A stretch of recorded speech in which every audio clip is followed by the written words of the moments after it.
Vous attendez dans une file d'attente à un café quand l'inconnu à côté de vous attire votre regard.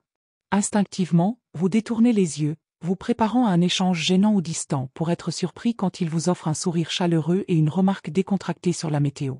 Pourquoi avez-vous attendu de la froideur quand la gentillesse était tout aussi probable? Malgré notre tendance à supposer de la rudesse ou du désintérêt chez les autres, les recherches révèlent que la plupart des gens sont bien plus gentils, plus réceptifs et plus ouverts à la connexion que nous ne l'anticipons. Cette erreur de jugement provient du biais de négativité, l'habitude de notre cerveau de privilégier les menaces potentielles plutôt que les résultats neutres ou positifs. Dans les situations sociales, cela fausse nos attentes, nous laissant mal préparés à la générosité d'esprit qui nous entoure réellement. Notre tendance à attendre le pire dans les situations sociales n'est pas qu'un pessimisme aléatoire, c'est un phénomène psychologique profondément ancré connu sous le nom de biais de négativité.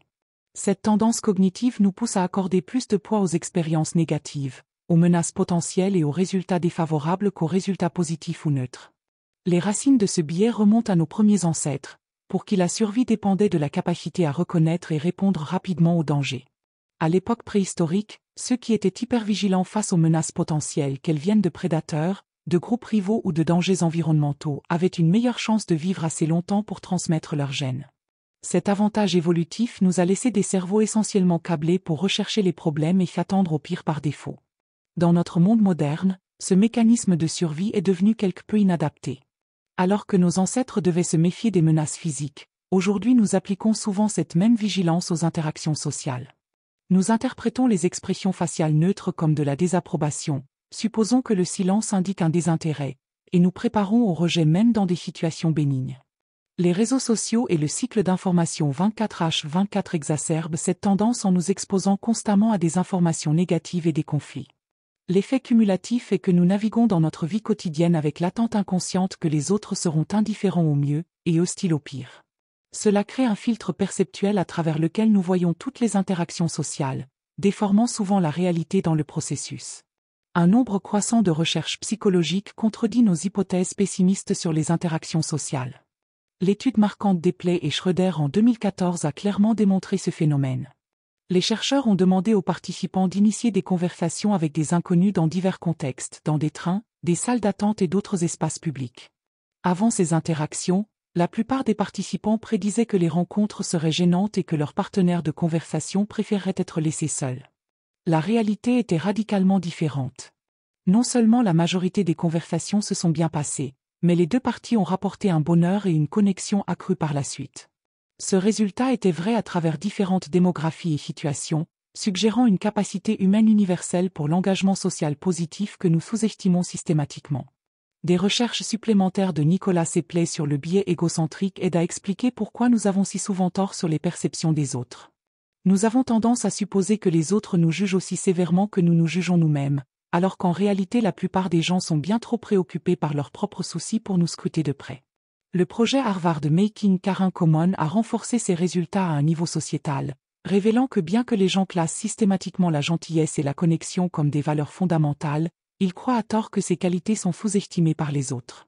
Cet écart de perception contribue à ce que les psychologues appellent l'ignorance pluraliste, où tout le monde veut secrètement plus de connexion mais suppose que les autres ne le veulent pas, créant une réserve sociale collective que personne ne préfère réellement. Dans une ère de solitude et de fragmentation sociale croissante, ces résultats de recherche offrent un contrepoint optimiste à notre récit culturel d'isolement. Quand nous abordons les interactions sociales en attendant de l'indifférence ou du rejet, nous mettons en mouvement une prophétie autoréalisatrice aux conséquences profondes. Nos comportements défensifs, éviter le contact visuel, garder les conversations superficielles, ou nous retirer préventivement, envoient des signaux subtils que les autres interprètent comme du désintérêt ou de l'hostilité. Cela crée une boucle de rétroaction où nos attentes négatives façonnent la réalité, confirmant nos biais initiaux. Avec le temps, ces petits retraits quotidiens s'accumulent en un déficit social significatif. Des amitiés potentielles ne se forment jamais, des connaissances occasionnelles restent distantes, et nos communautés deviennent des collections d'étrangers plutôt que des réseaux de connexion. L'impact psychologique de cette dynamique est profond. La suspicion sociale chronique et l'isolement ont été liés à un stress accru, de moins bons résultats en santé mentale, et même des conséquences sur la santé physique. Des études montrent que la solitude peut être aussi dommageable pour la santé que fumer 15 cigarettes par jour. À un niveau sociétal, notre tendance collective à attendre le pire des autres érode la confiance et la cohésion communautaire. Nous voyons cela dans la façon dont les gens se replient de plus en plus sur eux-mêmes dans les espaces publics, comment des voisins vivent côte à côte pendant des années sans vraiment se connaître, et comment les lieux de travail deviennent des environnements de détachement poli plutôt que de véritables collaborations. La tragédie est qu'une grande partie de cet isolement est inutile, un produit de la mauvaise perception plutôt que de la réalité. Contrairement à nos attentes pessimistes, des décennies de recherche psychologique montrent systématiquement que le comportement prosocial est en fait la norme dans les interactions humaines. Des études à travers différentes cultures ont démontré que la plupart des gens aideront des inconnus quand l'opportunité se présente, que la coopération vient plus naturellement que le conflit, et que les actes de gentillesse produisent systématiquement des récompenses émotionnelles pour le donneur et le receveur. La recherche en neuroimagerie a découvert qu'aider les autres active les mêmes centres de plaisir dans le cerveau que ceux qui répondent aux récompenses matérielles, suggérant que nous sommes littéralement câblés pour la générosité. Cela explique pourquoi les actes de gentillesse spontanés créent si souvent des effets d'entraînement. Quand les gens expérimentent une chaleur inattendue des autres, ils sont significativement plus susceptibles d'étendre cette gentillesse à quelqu'un d'autre. Sous la surface de notre monde apparemment indifférent se trouve un vaste réservoir de bonne volonté attendant d'être exploité. L'étranger qui semble inabordable pourrait faire face à sa propre anxiété sociale. Le collègue qui paraît distant pourrait désirer que quelqu'un perce sa façade professionnelle. Même de brèves interactions positives, un rire partagé avec un caissier, un moment de commisération avec un autre voyageur peuvent significativement booster l'humeur et le sentiment de connexion pour les deux parties. Ce que nous interprétons comme une indifférence sociale généralisée est souvent juste une hésitation collective, avec tout le monde attendant que quelqu'un d'autre fasse le premier pas. Les barrières à la connexion sont plus perceptuelles que réelles. Surmonter le biais de négativité profondément ancré demande un effort conscient et constant, mais les récompenses en valent largement la peine. La première étape est de développer une conscience de nos suppositions négatives automatiques. Chaque fois que nous nous surprenons à anticiper du rejet ou du désintérêt, nous pouvons faire une pause et examiner les preuves. Cette attente est-elle basée sur des signaux réels de l'autre personne, ou est-ce notre biais qui parle ? Tenir un simple journal où nous notons les interactions sociales positives peut aider à contrebalancer la tendance naturelle de notre cerveau à se concentrer sur le négatif. Avec le temps, cette pratique aide à recalibrer nos attentes pour qu'elles correspondent plus précisément à la réalité. Commencer par de petits gestes sociaux à faible risque nous permet de construire graduellement confiance en la connexion humaine. Quelque chose d'aussi simple qu'établir un contact visuel et sourire à un inconnu, complimenter la contribution d'un collègue en réunion, ou engager une brève conversation avec un voisin peut fournir des preuves concrètes qui contredisent nos attentes pessimistes. Il est important de reconnaître que toutes les tentatives ne seront pas accueillies avec enthousiasme. Certaines personnes préfèrent vraiment rester seules, mais la majorité répondra positivement si on leur en donne la chance. La clé est la persistance et la reconnaissance que chaque interaction positive, aussi petite soit-elle, aide à affaiblir l'emprise du biais de négativité. Alors que nous pratiquons ces nouveaux schémas d'engagement, nous commençons à remarquer ce que les psychologues appellent l'attribution positive, la tendance à supposer de bonnes intentions chez les autres. Cela crée un cercle vertueux où notre ouverture invite une chaleur réciproque, qui à son tour renforce nos attentes positives.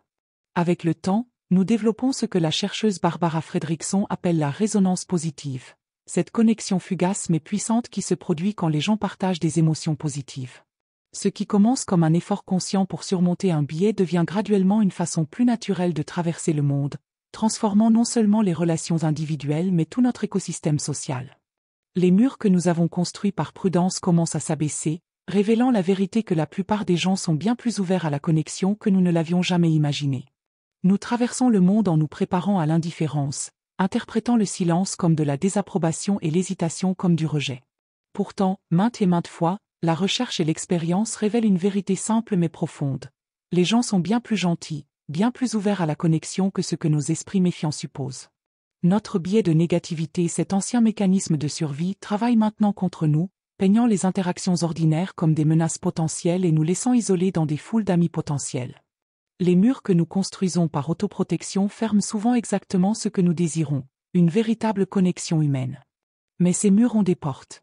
Chaque fois que nous défions nos suppositions, quand nous rendons le sourire au lieu de détourner le regard, quand nous posons la question au lieu de rester silencieux, nous découvrons la chaleur cachée autour de nous. Ce barista qui se souvient de votre commande, ce voisin qui s'arrête pour discuter, cet inconnu qui aide sans être demandé, ils étaient toujours là. La différence vient quand nous les voyons enfin. Alors essayez une expérience. Pendant un jour, supposez que les gens vous surprendront par leur gentillesse. Bien sûr, pas tout le monde, mais assez le feront pour changer vos attentes. Le monde que vous avez vu comme froid a toujours été chaud. Vous deviez juste arrêter de vous attendre au gel. La connexion commence au moment où nous décidons d'y croire. Donnez cette chance aux gens, et observez à quelle fréquence ils se montrent à la hauteur.